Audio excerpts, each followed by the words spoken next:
Bapak, Ibu, Saudara-saudariku yang terkasih dalam Tuhan kita Yesus Kristus, selamat pagi. Selamat berjumpa kembali dalam permenungan kita pada hari ini, Selasa 2 Februari 2021, yang adalah pesta Yesus dipersembahkan di Bait Allah. Kita akan merenungkan dari Injil Lukas pasal 2 ayat 22 sampai 40. Kita buka permenungan ini dengan tanda kemenangan Kristus dalam nama Bapa dan Putra dan Roh Kudus. Amin. Ketika genap waktu pentahiran menurut hukum Taurat Musa, Maria dan Yusuf membawa anak Yesus ke Yerusalem untuk menyerahkannya kepada Tuhan. Seperti ada tertulis dalam hukum Tuhan, semua anak laki-laki sulung harus dikuduskan bagi Allah. Juga mereka datang untuk mempersembahkan kurban menurut apa yang difirmankan dalam hukum Tuhan, yaitu sepasang burung tekukur atau 2 ekor anak burung merpati. Waktu itu adalah di Yerusalem, seorang bernama Simeon, ia seorang yang benar dan saleh hidupnya, yang menantikan penghiburan bagi Israel. Roh Kudus ada di atasnya, dan kepadanya telah dinyatakan oleh Roh Kudus bahwa ia tidak akan mati sebelum melihat Mesias, yaitu Dia yang diurapi Tuhan. Atas dorongan Roh Kudus, Simeon datang ke Bait Allah. Ketika anak Yesus dibawa masuk oleh orang tuanya untuk melakukan kepadanya apa yang ditentukan hukum Taurat, Simeon menyambut anak itu dan menatangnya sambil memuji Allah, katanya, "Sekarang Tuhan, biarkanlah hamba-Mu ini pergi dalam damai sejahtera sesuai dengan firman-Mu, sebab mataku telah melihat keselamatan yang daripadamu, yang telah Engkau sediakan di hadapan segala bangsa, yaitu terang yang menjadi pernyataan bagi bangsa-bangsa lain dan menjadi kemuliaan bagi umat-Mu Israel."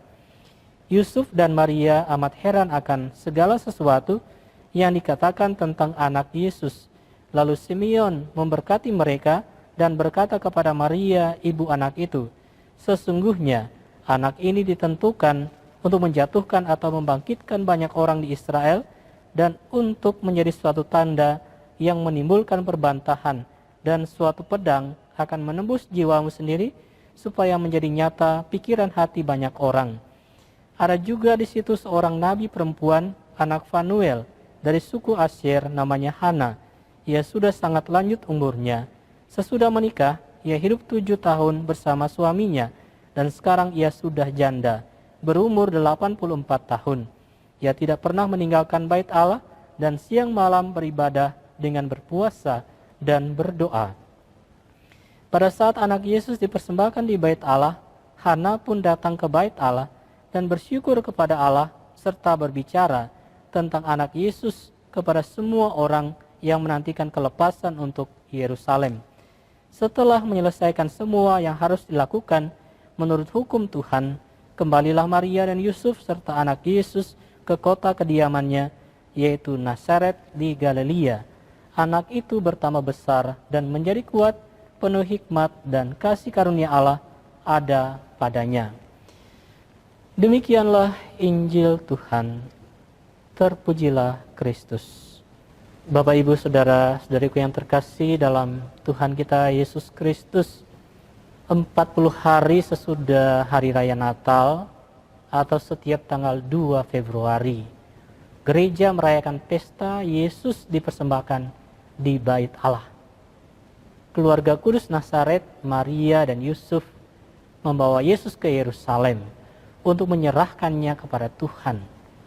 Mereka memberikan persembahan 2 ekor burung tekukur atau 2 anak burung merpati. Ini sebagai tanda bahwa mereka taat kepada hukum Tuhan, sebagaimana tertulis dalam hukum Taurat. "Kuduskanlah bagiku semua anak sulung, semua anak yang lahir terdahulu dari kandungan pada orang Israel, baik pada manusia maupun pada hewan, akulah yang empunya mereka." Saudara-saudariku yang terkasih, Maria dan Yusuf bersyukur kepada Tuhan yang telah memberikan anugerah istimewa kepada mereka, yakni Yesus. Wujud syukur ini sungguh nampak dalam ungkapan iman mereka yang mempersembahkan Yesus di kanisah. Lebih dalam lagi bahwa Yesus datang ke dunia ini yang menjelma menjadi manusia yang menyatakan sikap solidaritas Allah bagi manusia. untuk bisa mengalami suka duka kehidupan manusia. Akhirnya, persembahan Yesus di Kanisa sungguh sebuah antisipasi sempurna bahwa Dialah yang akan dikurbankan sebagai persembahan pelunas dosa. Yesus harus menderita dan wafat di puncak Golgota demi hidup dan keselamatan kita. Saudara-saudara yang terkasih, keluarga kudus Nazaret menjadi teladan kita dalam mengungkapkan kasih setia kita kepada Tuhan. Kita diajak pertama-tama untuk senantiasa taat dan setia kepada Tuhan. Taat dan setia kepada hukum-hukum Tuhan, taat dan setia kepada perintah-perintah Tuhan, taat dan setia kepada firman Tuhan. Kita juga diajak untuk berani mempersembahkan seluruh kehidupan kita kepada Tuhan. Biarlah Tuhan yang memakai kita untuk menjadi perpanjangan tangan kasih-Nya di dunia ini.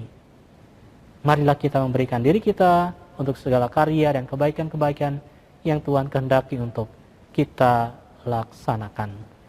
Amin. Dalam nama Bapa dan Putra dan Roh Kudus. Amin.